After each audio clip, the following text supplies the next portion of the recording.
Pound for Pound Sports Entertainment. Hit the like button, comment below, share, do all of that. Hit the subscribe button if you haven't subscribed to the channel. It's your host, F. Merritt.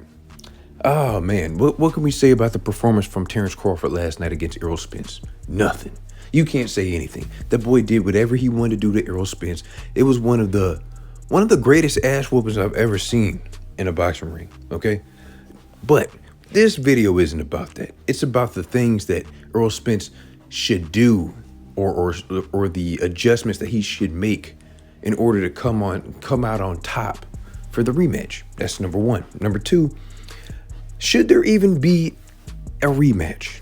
Okay, now I put a poll out. A lot of people says no.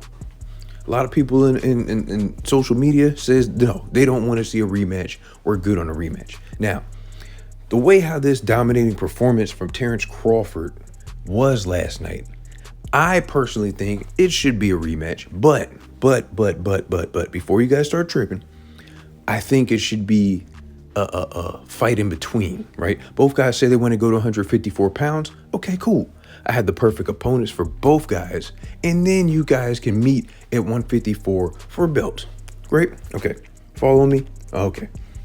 154 pounds. Jermell Charlo is the undisputed champion, right? Unfortunately for everyone at the 154 pound division, Jermell Charlo is taking on Canelo Alvarez September 30th. Now, he says he's coming back to 54.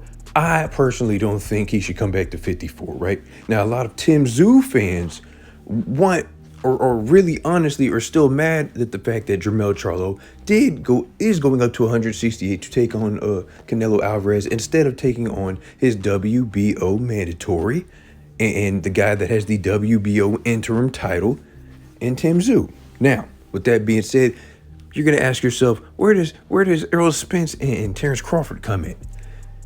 First of all, since Terence Crawford won, let's have Terence Crawford take on Tim Tszyu, okay?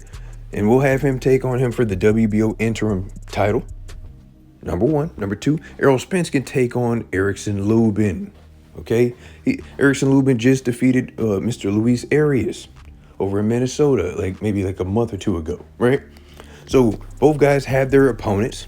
Now, the reason why I bring up Jermell Charlo, because if Jermell Charlo ends up beating Canelo Alvarez, he will become the undisputed 168 champ, okay? Even if he loses to Canelo Alvarez, I don't think Jermell Charlo should come back down to 154 pounds. I think Jermell Charlo should go to 160, or hell, like I said, stay at 168, it doesn't matter. But he needs to leave the division of 154. He's the undisputed champ. There's nothing left to prove.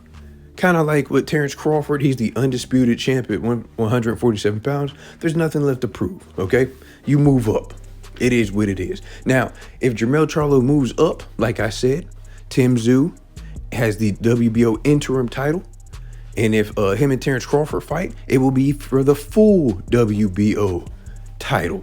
Okay, so that would make Terence Crawford a champion at 154 pounds. He gets his first fight against Tim Tszyu. Okay, Erickson Lubin and Errol Spence can fight for a vacant WBC belt or something like that. You know, because Jermell Charlo moves up, and then both guys have a belt. Both guys have a fight at 154 pounds. They feel better. It gives Errol Spence enough time to implement new wrinkles to the game, get used to the weight, as well as make some adjustments, moving his head a little bit, this, that, the third. Add some new things to the game in order that he can implement in a new game plan against Terence Crawford. Because, boy, if you come in there with the same game plan you had last night, oh, my God, it's going to be night again. But I like that plan as far as both guys moving up to 154 pounds and then having the rematch, okay? I like that plan. Now, as far as the actual rematch, man, Errol Spence, I don't know what you're going to do. Not going to lie to you. But first thing you got to do, move your head. Keep your head off the line, because Terence Crawford was killing you with the jab. He was doing whatever he wanted. He was landing way too accurate. He did whatever he wanted, whenever he wanted with you with that jab. It all started with the jab. Once Terence Crawford was landing with that jab at will and your head was popping back, your nose was bleeding, and you was looking around in the crowd going crazy, man, it was pretty much night-night after that. When you start building up the momentum and catching your opponent with the jab, okay, the one is popping, I'm going to catch you with this too. Since you don't want to move your head, that's exactly what happened. Punch resistance was not there for Errol Spence. Errol Spence came out really aggressive, trying to pump the jab. His wasn't, I don't know, he was a little slow. He says his timing was off, and yes, his timing was off.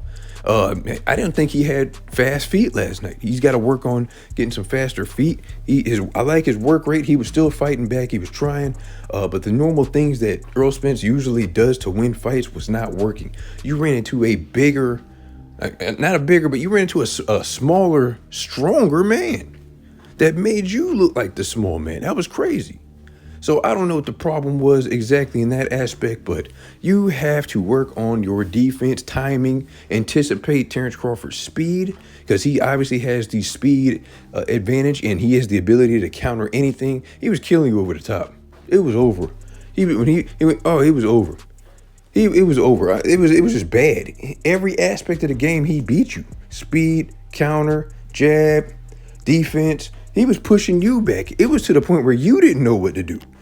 And also, a lot of people were trying to criticize Mr. Derrick James, saying that he didn't give him any good advice. I don't think it's anything that you could have done.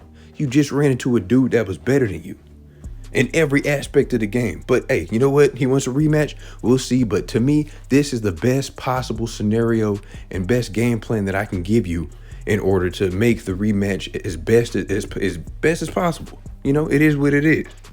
So everybody in the chat, let me know if you guys want to see a rematch. Let me know if you agree with this game plan. Hit the like button, hit the subscribe button, hit the notification button. When I post it, you get it. With that being said, it's your host, F. Merritt, Pound for Pound Sports Entertainment. Salute to Terence Crawford.